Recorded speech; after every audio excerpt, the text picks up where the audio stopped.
નીતિકાર કહે છે જે પોતાના જીવનમાં અત્યંત ક્રોધ કરે છે, અતિશય ક્રોધી છે, એ નરકમાં નિવાસ કરે છે. નરકનો માણસ છે. એ ધરતીનો પણ માણસ નથી અને સ્વર્ગનો પણ માણસ નથી. એ નરક નિવાસી છે. અત્યંત કોપ. સમજદાર છે નીતિકાર. એણે વિચાર્યું હશે કે સંસારમાં રહેનાર માણસે ક્યારેક ક્યારેક ક્રોધ કરવો પડે છે. તો સમજીને ભવિષ્યનો વિચાર કરીને, જેમ રામકથામાં લક્ષ્મણજી ભવિષ્યનો વિચાર કરીને ક્રોધ કરે છે, એમ ક્યારેક કરવો પડે. ક્રોધથી જેટલું બચાય એટલું બચવું, પણ કદાચ કરવો પડે તો પ્રશંસનીય નથી પણ ક્ષમ્ય ગણ્યો. પણ અત્યંત કોપ એ તો સીધું નરક જ છે. ગીતાએ એને નરકનું દ્વાર કહ્યું છે. રામાયણે એને નરકનો પંથ કહ્યો છે. લક્ષ્મણજી ક્રોધને પાપનું મૂળ બતાવે છે. અત્યંત કોપ, અતિશય ક્રોધ. એ ધરતી ઉપર રહેનારનો અતિશય કોઈ ક્રોધ કરે તો સમજો આ નરકનો માણસ છે, આ નરક નિવાસી છે. એમ નીતિકાર કરે.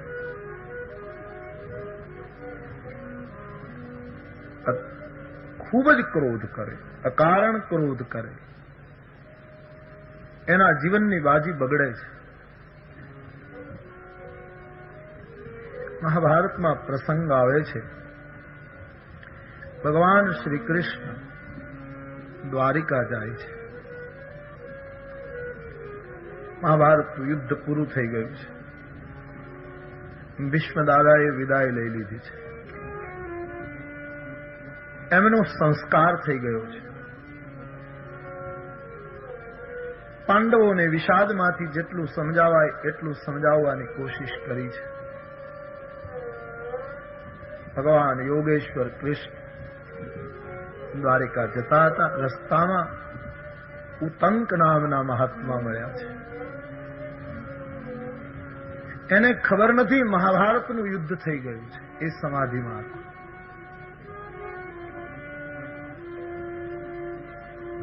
આટલો મોટો સંઘર્ષ, આટલી મોટી સંહાર લીલા ધરા ઉપર ખેલાઈ ગઈ, ખબર નથી. મહર્ષિ ઉતંક ભગવાન શ્રી કૃષ્ણને પાંડવો અને કૌરવોના ખબર પૂછે છે. ભગવાન શ્રી કૃષ્ણ સંહારની કથા કહે છે. કુરુવંશમાં 5 પાંડવ સિવાય કોઈ બચ્યું નથી. આમ કહ્યું. આટલો મોટો સંહાર થયો. હા, ઉતંક બહુ ક્રોધ કરે છે. ભગવાન શ્રી કૃષ્ણ ઉપર એટલો બધો ક્રોધ કર્યો છે કે તમે ધારત તો આ યુદ્ધ ટાળી શક્યા હોત, તમે ધારત તો બુદ્ધિ ફેરવીને બધું કરી શક્યા હોત. હે ભગવાન, તમારી ઉપસ્થિતિમાં આટલો મોટો સંહાર. બહુ જ નારાજ થયા, ખૂબ ક્રોધ કર્યો છે. ભગવાને સમજાવ્યું પણ મહાત્મા ખૂબ આવેશમાં આવી ગયા. પછી માન્યા નહીં. પછી પ્રભુએ રસ્તામાં એને વિરાટ દર્શન કરાવ્યું છે. ભાગ્યશાળી હશે, સાધના કરેલી ને. સમજાવ્યા, શાંત થયા છે, ક્ષમા માંગે છે. ભગવાન એને વરદાન આપે છે. આપ જ્યારે માંગણી કરશો ત્યારે આપની સમક્ષ જળ આવીને ઊભું રહેશે. આવું વરદાન. ભગવાન શ્રી કૃષ્ણ તો જતા રહે. મરુભૂમિમાં ઉતંક ફરે છે. એકવાર તૃષા લાગી. ભગવાન શ્રી કૃષ્ણનું વરદાન છે અને એ વખતે એને જળની ઈચ્છા થઈ છે. એ વખતે એક ચાંડાલના વેશમાં કોઈ માણસ, જેની ચારે બાજુ કૂતરાઓ ભસે છે, એ હાથમાં આની તૃષા બુજાવવા માટે એક પાત્રમાં કંઈક ભરીને લાવ્યો છે. શ્રી કૃષ્ણએ કહ્યું કે આપને જળ યાદ કરશો ત્યારે કોઈ ને કોઈ રીતે જળ આવશે, એવું હશે તો હું પ્રગટ થઈશ. આ વરદાનને બદલે એક ચાંડાળ, અને તે પણ ઋષિને જળ આપવા માટે આવે છે. આ જોઈને વળી દબાયેલી વૃત્તિ પાછી પ્રગટ થઈ ગઈ. અત્યંત કૌપઃ, ભયંકર ક્રોધ કર્યો. કૃષ્ણએ મને એક ઋષિને ભ્રષ્ટ કરવો છે, એક ચાંડાળ મને પાણી આપવા આવે, બહુ ગુસ્સો કર્યો છે ખૂબ. ચાંડાળના ઉપર કંઈક પ્રહાર કરવાની ચેષ્ટા કરવા ગયા તો ચાંડાળ અદ્રશ્ય થઈ ગયો છે. ભગવાન શ્રી કૃષ્ણ પ્રગટ થયા છે. ઋષિ એ ચાંડાળ નહોતો, દેવરાજ ઇન્દ્ર હતા. કેમ? તમારા ક્રોધને લીધે પોતાના મૂળ રૂપમાં એ આવી શક્યા નહીં, એટલે ચાંડાળના રૂપમાં આવ્યા. અને એ પાણી નહોતું, અમૃત હતું. ઋષિ, તમે અત્યંત ક્રોધ કરીને અમૃત ગુમાવ્યું છે. અત્યંત કૌપઃ ઉપાખ્યાન મહાભારતનું મને તમને પ્રેરણા આપે છે મેરે ભાઈ બહેન. હું તમે કોપ કરીને આવેલા અમૃત તત્વનો ગુમાવી દેશે. જ્યારે જ્યારે આ જીવે ક્રોધ અત્યંત કર્યો છે ત્યારે અમૃત ગુમાવ્યું છે, દિવ્યતા ગુમાવી છે, શ્રેષ્ઠતા ગુમાવી છે. પછી તો પસ્તાવો થાય છે. હું ઓળખી શક્યો નહીં, મહારાજ માફ કરો, હવે કંઈક બીજું વરદાન આપો. તમને ભગવાને કહ્યું હવે તો કોઈ રૂપમાં નહીં આવે, હવે તમને જયારે જળની ઈચ્છા થશે ત્યારે મેઘ જળ લઈને આવશે, એટલે તમને કોઈ ભ્રાંતિ ન રહે, તમે ભૂલા ન પડો. મેઘ આવશે જળ ભરી. અને મહારાજ જાઓ, મારો આશીર્વાદ છે, તમે યાદ કરશો ત્યારે જે મેઘ આવશે એ મેઘનું નામ ઉતંક મેઘ રાખવામાં આવશે. આવું વરદાન. અત્યંત કોપ, અતિશય કોપ. ઉપાખ્યાન એટલા માટે મને ગમ્યું છે કે અતિશય ક્રોધ મારા અને તમારા જીવનને અમૃતથી રહિત કરી દે છે. અત્યંત ક્રોધ ન કરશો. સત્સંગનું પીણું પીધા પછી ક્રોધને ખૂબ કાબુમાં રાખજો. ક્રોધ આવે ત્યારે થોડું મૌન ધારણ કરો. ક્રોધ આવે ત્યારે ખૂબ મનને સમજાવો. વિષ હોય, ઝેર હોય, એ બીજો પીવે તો એનું મરણ થાય, પણ જે પાત્રમાં હોય એ પાત્રને નુકસાન નથી કરતું. વિષ, ઝેર એ પીનારને મારી નાખે, પણ જે પાત્રમાં હોય છે પાત્રને ઝેર નુકસાન નથી કરતું. સાપ ડસે તો જેને ડસે એને મારી નાખે, પણ સાપમાં રહેલું વિષ સાપને મારતું નથી. એ એની સુરક્ષા છે, એનું કવચ છે, એના માટે લાભદાયક છે. વિષ ભયંકરમાં ભયંકર વસ્તુ, એ પણ જે પાત્રમાં રહે છે પાત્રને નુકસાન નથી કરતું. ત્યારે ક્રોધ તો એવું ભયંકર વિષ છે કે જે પાત્રમાં હોય એને પહેલું નુકસાન કરે છે. તમે અગ્નિનો તણખો, અગ્નિનો કોઈ મોટો કોલસો લઈને બીજા ઉપર નાખો તો પહેલા તમે દાજો, પછી બીજાને તમે દજાડી શકો. અત્યંત કોપ. નીતિકાર કહે છે આ નરકનો માણસ છે. અમેરિકામાં કોઈ ઘટના ઘટે તો આપણે એની ચિંતા ન કરાય. આપણે આપણા રાષ્ટ્રનું સંવિધાન છે, આપણે આપણો પ્રદેશના નિયમો છે, આપણે આપણી રીતે. અમેરિકામાં કંઈ બને તો આપણે એની નોંધ લઈએ અથવા તો અખબારોમાં, પણ આપણે કંઈ દોડીને ત્યાં જવાની જરૂર નથી, કારણ કે એ આપણું મુલક નથી. ખાસ કરીને જયારે મુલકની વાત છે ત્યારે, ધરાની વાત છે ત્યારે.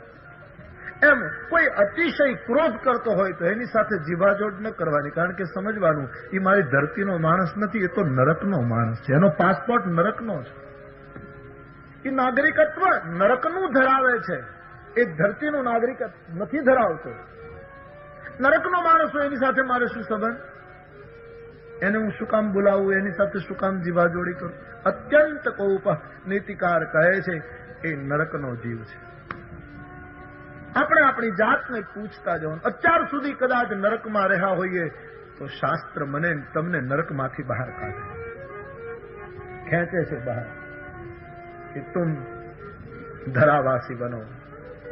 જ્યાં દેવતાઓ અવતાર લેવાની ઈચ્છા કરે છે એવી ભૂમિના સંતાન છો તમે, ધરા ઉપર આવો. કથા સાંભળ્યા પછી સંકલ્પ કરજો, અત્યંત કોપથી મુક્ત રહેજો.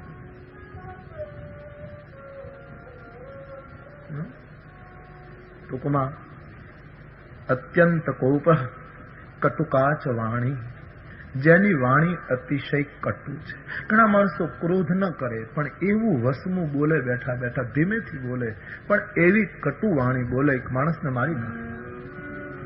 કટુકાચ વાણી એટલે તો આપણે વારંવાર ચર્ચા કરી, ગ્રંથોએ સત્ય બોલવાની વાત કરી, એની સાથોસાથ પ્રિય સત્ય બોલવાની વાત કરી. કટુ વાણી ન બોલો. કટુ વાણી સતત બોલનારો નરકનો નિવાસી છે, આપણો નિવાસી નથી. કટુકાચ વાણી, કોઈને કડવું વાક્ય ન કહો.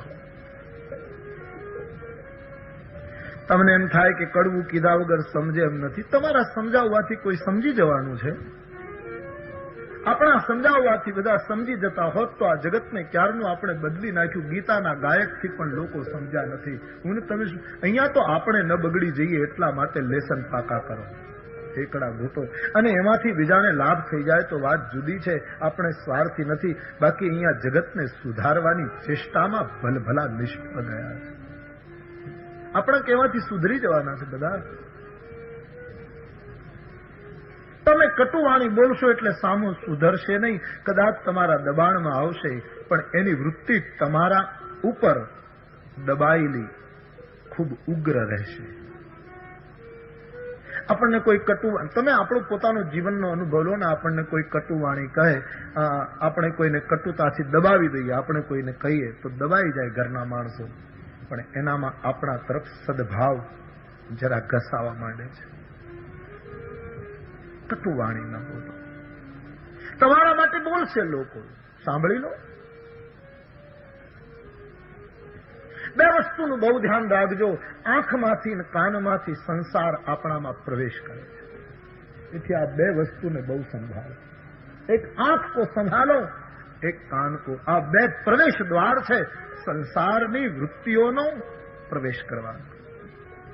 આંખ હરીને આપો, કાન કથાને આપો, સંસાર તમારામાં પ્રવેશ કરતા રોકાશે. કાન તમારા સદવાર્તાને, ભગવત ચર્ચાને આપો. આંખ બધું જુઓ, પણ એમાં હરીને શોધો, એને ગોતો. રૂપમાં સ્વરૂપનું અનુસંધાન કરો, આકારમાં અવતારને દેખો. આંખમાંથી સંસાર બહુ પ્રવેશો છે અને કાનમાંથી સંસાર બહુ પ્રવેશો છે, અને આ બંને દ્વારોથી પ્રવેશેલો સંસાર પછી જયારે ખૂબ વધી જાય છે ત્યારે જીભ એને બહાર કાઢે છે, નિંદા દ્વારા, કુથલી દ્વારા, આવી વૃત્તિઓ દ્વારા જીભ એને પછી બહાર કાઢે. આ જીવનનું સત્ય છે મેરે ભાઈ બહેન. ખૂબ જણે ખરાબ સાંભળ્યું છે, ખૂબ જણે મને કોઈએ પ્રશ્ન પૂછ્યો છે, એક જિજ્ઞાસા મારા પાસે આવી છે. ઘણા પ્રશ્નો મારી પાસે આટલા દિવસોમાં આવ્યા છે, પણ મને એમ લાગે છે કથા દરમિયાન કંઈ ને કંઈ લેવાઈ ગયા છે. પણ એટલા પ્રશ્નો છે કે એક પ્રશ્ન માટે કદાચ 5-6 કલાકનો એક આખો સમય રાખવો પડે એટલા, અને પ્રશ્નો મહત્વના પણ આવ્યા છે. એક પ્રશ્ન એવો આવ્યો છે કે નિંદા સાંભળવી નહીં એમ કહો છો, પણ આપણે જેને ઓળખતા ન હોઈએ એવા અજાણ્યા માણસોની કોઈ નિંદા કરતું હોય તો આપણે સાંભળીએ, એમાં દોષ ખરો? ખાસ કરીને કથા મંડપમાં આવી નિંદાઓ થતી હોય છે, અને અમારે આવું કોઈ સાંભળ્યું છે તો અજાણ્યા માણસની પણ નિંદા ન સાંભળો. અહીંયા અજાણ્યું કોણ છે? એ તો તમારી ભ્રાંતિ છે. યહાં કોણ બે પહેચાન है? यही तो अज्ञानता है, यही तो मूढ़ता है. यहाँ सब हमारे हैं. અહીં અજાણ્યું કોઈ નથી. કોઈને અજાણ્યું નહીં માનો. અજાણ્યું માણસો તો તમે દ્વેષ કરવાનો રસ્તો ગોતી લેશો, તમે નિંદા કરવાનું સમાધાન મેળવી લેશો. યહાં કોણ પરાયા है? કોઈ દૂસરા નહીં. અજાણ્યા માણસથી જેની સાથે તમને કોઈ રાગ દ્વેષ નથી, પણ બેઠા છો ને સાંભળવું પડે તો वो भी ન સુનો. નિંદા માત્ર આપણી ચિત્તવૃત્તિને બગાડી દે ના. શું કામ આપણે આપણી ચિત્તવૃત્તિને બગાડી? આપણી ચાદર ઉપર શું કામ દાગ પડવા?